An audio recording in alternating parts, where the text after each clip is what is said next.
Welcome back to the Essentials of the Learning Progressions Model. The goal for this model is to refine your first learning progression. By refine, I mean make it incrementally better. Honestly, if you're anything like me, you'll be tweaking it for years. The true test of the usefulness of your learning progression is when you use it to score student work. As you use it, you will inevitably find inconsistencies and confusing language. I literally just made a change to one of the learning progressions I've been using for 4 years. I've stopped worrying about perfection. If I waited until it was just right, I would never get started. So I recommend that you just wade into the deep end and continue to do your best. It does get easier. What helped me to better understand how the learning progression works is the ladder analogy. The beginning level needs to be simple enough for all students to enter and get some sense of success. The later levels need to be challenging enough to give room for students who want to and can perform at those levels. On a ladder, you must start at the bottom rung to enter, and you must step on each rung before moving to the next. One doesn't generally hop up off the floor to the 4th or 5th rung. Progressing incrementally gives you a chance to find some sense of stability and equilibrium and provides a foundation to support you as you step off onto the next higher rung. This is how learning progressions work.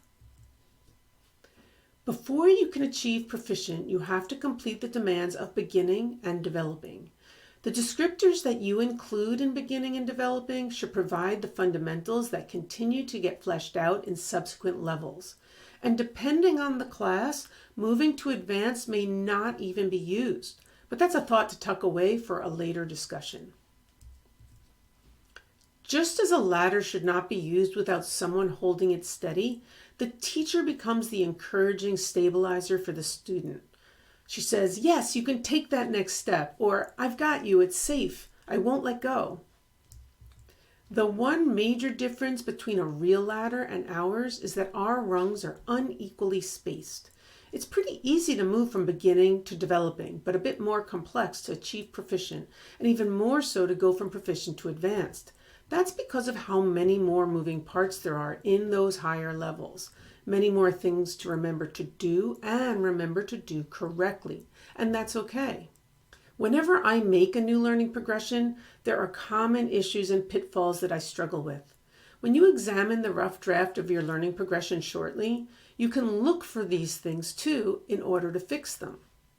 Flesh out your descriptions. For example, instead of saying make a good graph, specify including axis labels, units, plotted points, title, and a scale. Add flexibility. Give yourself some wiggle room by adding words like when appropriate or and or.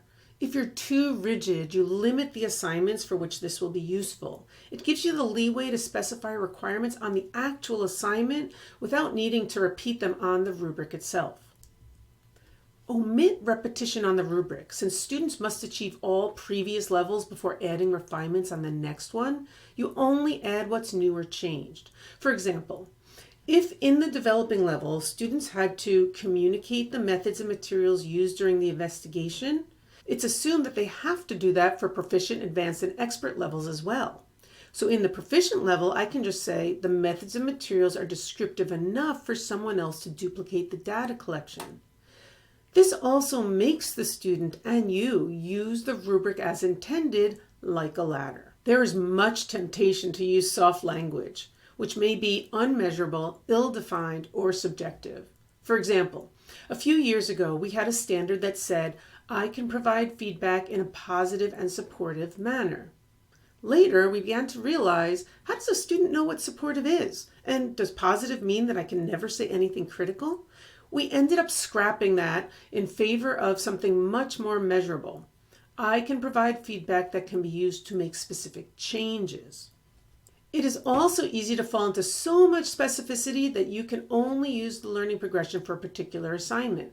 For example, I can solve a quadratic equation. While that's certainly a skill, it's so specific that it will only be useful in a small handful of assignments.